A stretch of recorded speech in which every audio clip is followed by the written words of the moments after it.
Non-theism versus theism in early Hinduism. Hello, this is Dr. Bin Song at Washington College for the course of Comparative Religion, Eastern.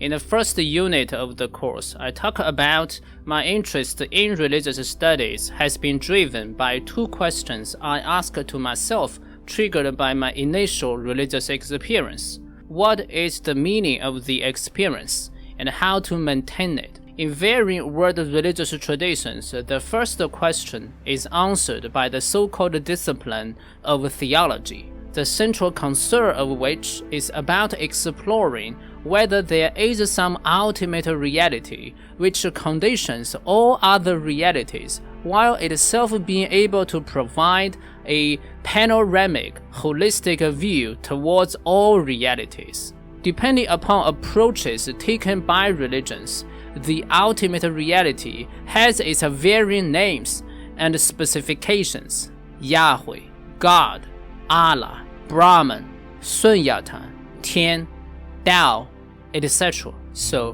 what is religious experience all about? The answer given by a religion is normally that it is about an individual's personal experience of a sort of ultimate reality, and then how to maintain it through varying religious practices such as the participation of liturgy, the performance of ritual, chanting, dancing, meditation, prayer, etc. Personally, I believe the Confucian tradition, or should we call the Ru tradition, provides good answers to both of these two questions, and thus my personal lifestyle is anchored in such a tradition, and in this sense, you can also say my faith is in Ruism. However, this personal orientation is definitely based upon my study of a variety of traditions.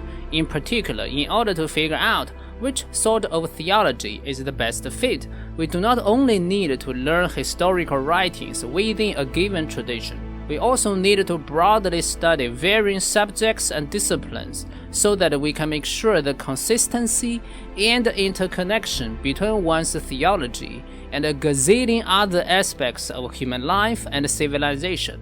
During the process, one's theological view could surely be revised and adapted, and in my candid view, it is among the most rewarding pursuit via anchored yet broad religious studies that one can continually line up one's theology together with evolving human experience, step by step. At least this way of religious studies can help individuals to find the wholeness of one's life, and thus re-obtain a certain kind of deep integrity for one's life. While studying varying theologies in the world, a basic contrast we can find regarding how religions conceptualize their ultimate reality is theism versus non-theism. Here, I carefully choose the term non-theism rather than atheism, because atheism, such as pure naturalism informed by natural science, to affirm nothing wholly about the world, or Marxism, which sees all religions as the opium of human spirit utilized by a ruling class to oppress the others, is an antithesis to the traditional Judeo-Christian theism, and hence not typically considered as a religious worldview. However, non-theism denies that ultimate reality can be conceived as an omnipotent personal God or a supreme deity, out of the consideration that a personal God cannot be so ultimate as to be able to condition all other realities to provide that needed panoramic worldview. Instead, non-theism believes that the genuinely ultimate reality shall be an all-pervading consciousness without a super agency to issue the consciousness, an all-encompassing energy field, or simply an ever-generating life force which is itself original, holy, all-powerful, but just cannot be conceptualized as a personal God. In other words, if atheism is an antithesis of theism, non-theism just presents a different theology from theism. and using a further analysis, which we will indicate in Hinduism, non-theism can even be compatible with theism, since God or gods can still be worshipped within an overall non-theistic theological framework. In the two foundational scriptures of Hinduism, the Vedas and the Upanishads, the Upanishads is actually part of the Vedas, but it was written significantly later and presented a distinctive style of Hindu spirituality, so scholars normally mention these two scriptures separately. So the Vedas and the Upanishads. The contrast between theism and non-theism is prominent, with theism being practically prioritized, while non-theism being theologically prioritized. Let me explain why this is so in the following.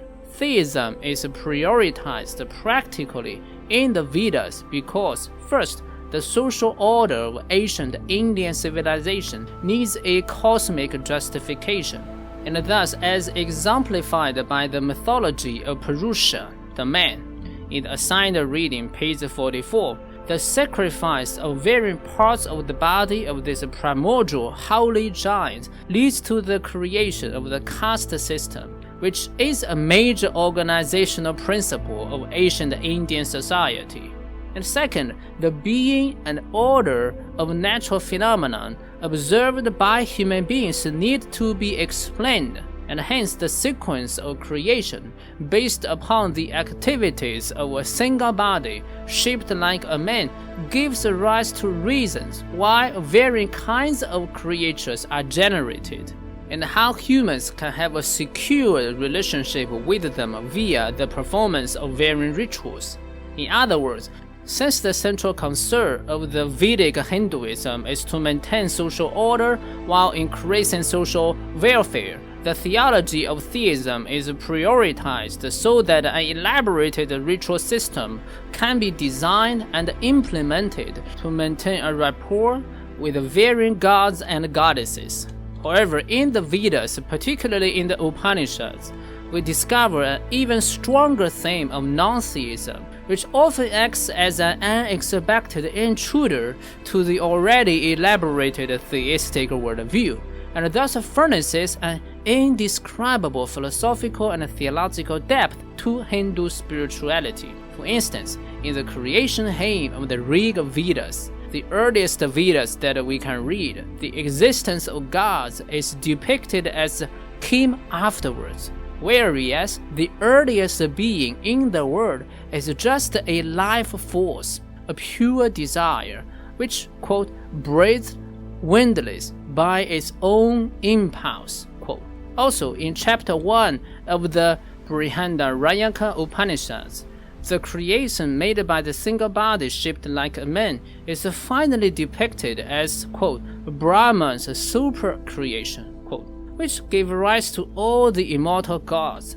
Obviously, what is genuinely ultimate in these Vedic verses is thought of as being beyond what any theistic concept can capture. In other parts of the Upanishads, we can also discern some philosophical reason why non-theism is thought of as being more ultimate than theism.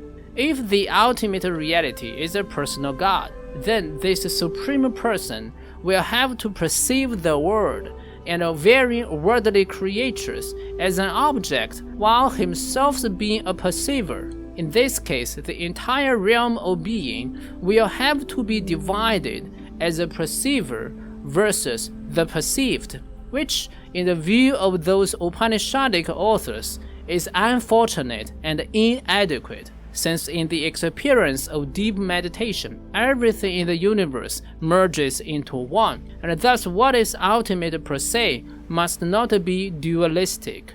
Ultimately, this Upanishadic non-dualism gives rise to a typical trope used prevalently by the medieval tradition of Vedanta Hinduism, namely ultimate reality as an all-encompassing, infinite, yet a joyful consciousness without any division. This deep spiritual vision of non-duality is based upon sophisticated philosophizing and ascetic religious practice, but once achieved, it is in a great tension with the theistic version of Hindu spirituality, which emphasizes social order based upon distinctions more than individual liberation based upon non-distinction. More importantly, not everybody's spiritual capacity is up to this sort of elite religious lifestyle of Upanishadic renunciates, and typically ordinary humans' religious practice needs something, such as gods or goddesses, to hold on to, so as to devote and facilitate their everyday spiritual life. Therefore, eventually, the way that ancient Hinduism resolves this tension is to put non-theism as theologically prior, but theism as practically prior. In more concrete terms, this means that individuals will be expected to fulfill their duties and roles within a given stratified human society, and choose the god or goddesses whom they feel right and good to worship. However, individuals also need to realize that the sake of performing duties is not just for maintaining social order, and the devotion to one's personal gods is not just for their individual practical needs either. Ultimately, beyond these duties, roles, and devoted gods, there is something even more ultimate, more universalistic, and more grounding, which can bring everything in the world into a unified whole. In this way, the journey of Hindu spirituality expects individuals to achieve their spiritual liberation simultaneously and seamlessly in the process of living out their everyday social life here and now. We will find such a synthesis in the text of Bhagavad Gita, and which will be the topic of our next unit.